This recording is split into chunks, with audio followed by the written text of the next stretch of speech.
Who's going to lead us off? Coach, any update on Weston Tradez heading into this week? Yeah, Tradez was out at practice today, moving around, threw the ball to him a little bit. I would say that he is, for Saturday, we're going to put him probably, I think we said questionable. Yeah. And then West is doubtful. Those are our two guys.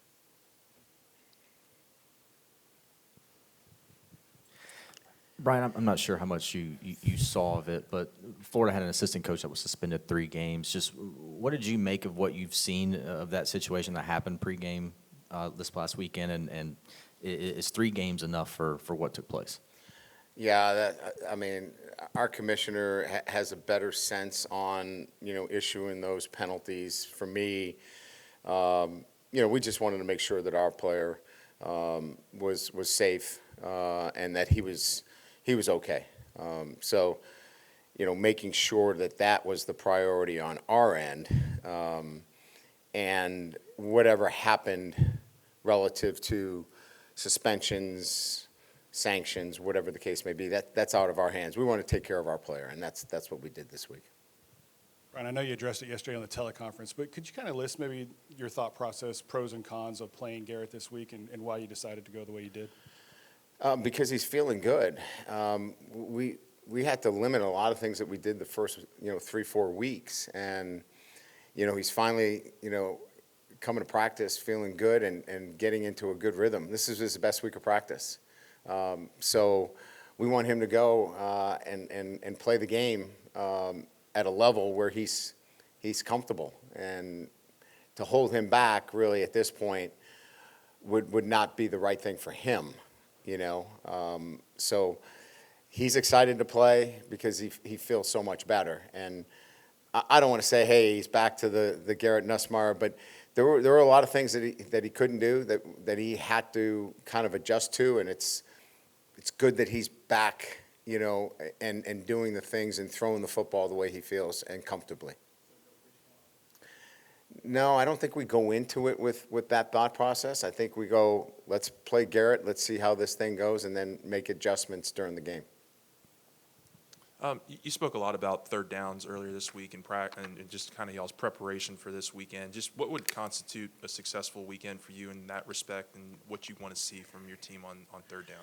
Well, I think we all know what the national averages are. We've been quite above that, relative to success rate. To me, it's picking up first downs and third and short. I think that is what we're looking for, is that we convert in those situations, and we weren't as successful. So, if you're in a lot of 3rd and 10s, you're looking at other issues, right? How did you get so far behind the chains? So, in one respect, we stayed ahead of the chains in most instances. But now you got to go convert in short yardage. So I think short yardage conversion needs to be, a high percentage for us, and it should be. Coach, speaking about, since we're on the topic of offense, what signs of improvement have you seen from your offense in practice this weekend? I think they're just really focused on, being technically sound. We have a lot of players that are, they don't have a ton of experience. So, really making sure that technique that they need to use on Saturday is present during the week, and being really demanding that that's what they pay attention to. And I thought they did a great job this week of really paying attention to the details associated with playing with offensive line. Just being a big guy out there and throwing yourself around is not where we need to be. We need to be technically sounder in everything that we do, and that was our focus this week. Brian, a lot of people are reporting that the SEC is going to announce the new scheduling situation on Tuesday. Yeah, I heard that too. Three annual opponents, and Yes. whoever else you're going to play in 2026. I'd love for you to tell us who you're going to play, if you know. But how involved have you been with the process, or been made aware of the process? It's been an open conversation in every meeting that we've had with the athletic directors and any of our SEC meetings, whether it's the fall meeting or the spring meeting or the summer meeting. It's been constantly at the top of the agenda. So everybody's quite aware of, what is out there. The athletic director here knows what it is, but the head coach doesn't. And look, I've said this from day one. I think you can make a case for a half dozen teams, that would be that natural rival. But there's other teams that want those games as well. And so I think they'll come up with a pretty good, rationale for it. But, I'll take Alabama and I'll take Georgia and no, I'm kidding. I mean, we'll play whoever they tell us to play, but I really don't know who it's going to be. I've been in every one of those meetings, and I've heard everybody talk about what they would prefer.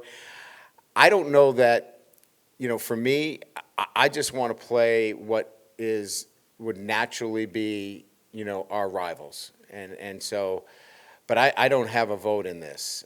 This is the athletic directors and our commissioner.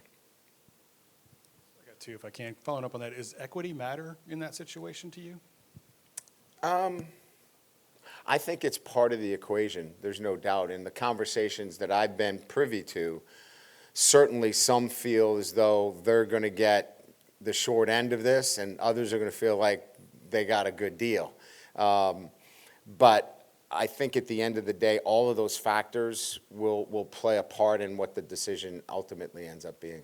And then just thinking about this past weekend's defensive performance, specifically at the linebacker position with Keys and Singleton, do you think Witt being sidelined for some of fall camp helped those guys with the reps maybe they got to be ready for that situation? Or is that just an overall, because we saw it with Deshaun as well, just an overall ability to step in and pick up? Oh, there's no doubt that playing time, I thought what really helped Devon, obviously, was him getting reps last year, right, in game situations. So when he stepped in, the moment was not big at all for him. It was, but for the younger guys, it was, it was their first time in there, and so you could see the difference. I just think live reps, playing in a game in that kind of magnitude really accelerated, those guys. Deshaun's been in the games, so he's had a taste of it, but I think he needed to gain a little confidence, and you certainly do when you pick off a couple. With Zion Williams, how is he sort of progressing from his He's concussion? he was full contact today. And among some of those younger guys with the freshmen, who are some guys you want to be able to insert into this game at some point to, see I him love you, start Koki. traction? I mean, I just don't think in those terms. We'll be prepared, right, to, play whoever is necessary in those times. But I really like the way Brown is practicing at defensive tack. Mathis those two guys are really good players, and they're going to be really good players here. I like the way they're competing. C.J. Jackson's been awesome.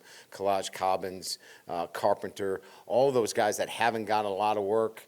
Would it be great? Yes, but I can't think that far ahead, and my focus is so much what's right in front of me.